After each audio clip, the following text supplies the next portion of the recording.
Today we're going to review an original Netflix anime series. Not sure if it's really anime or not. I don't know, because it's a live action adaptation from a video game called Cyberpunk 2077. The research says there's 1 in a million chance that Netflix can make a good project. You might ask, where did you get this information from? Where's the source? I am the source. Cyberpunk Edgerunners consists of foreign characters with foreign names like David and Lucy, but they speak Japanese. It makes me feel so weird, just like Attack on Titans. This series has a bit of everything in their own DNA. A bit of Matrix, a bit of Blade Runner, a bit of Inception, a bit of Alita Battle Angel. You know, it's hard to find a truly original concept movie or series these days, and I understand why. No film company is gonna take a risk to hire some indie filmmaker to make an original concept project. It's not gonna bring in a lot of revenue, it's gonna lose a lot of money. People don't want to go see it because it's a movie directed by a hardly known director about a strange concept they're not familiar with. And that includes me as well. If I don't see the name Christopher Nolan or Denis Villeneuve or Martin Scorsese or David Fincher slap on it, I'm not gonna go see it.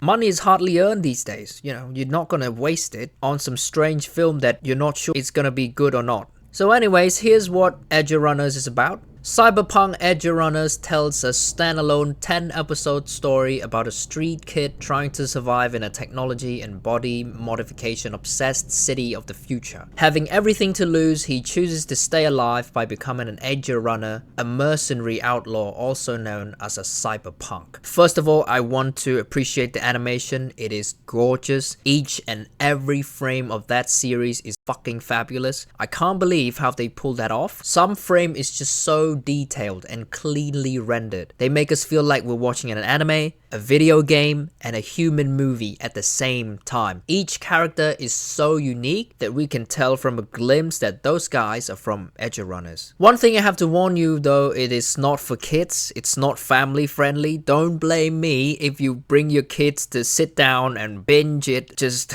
don't.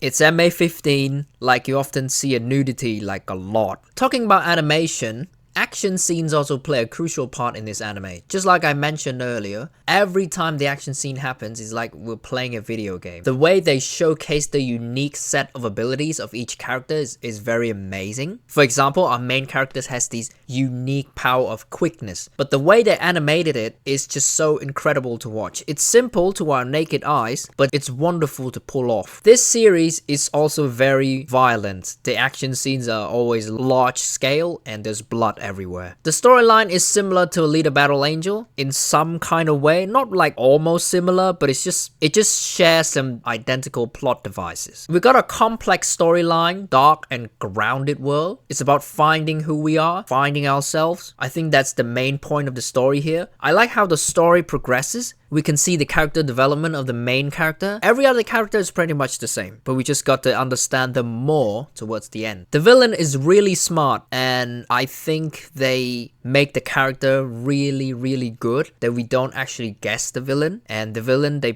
play their cards right every time, and they're so manipulative and evil. They're just there to, gaining benefits from our protagonist, and they don't have any backstory to back up their plan or something. You don't feel sympathy for them, you just feel pissed off when they're revealed as the villains. I didn't see the plot twist coming at all. I do like the relationship of the protagonists. I like the music in this series and how they use it in each scene. However, I feel like some subplots are a bit rushed. Sometimes they just skip a whole bunch of story from one segment to another segment too quick. They also use the same method to make us feel worried, to see the protagonist in a vulnerable situation sometimes. There's a change in character too quickly that I can't catch up. It's just everything's going good, and then it just goes downhill and then shit happens. Something like that.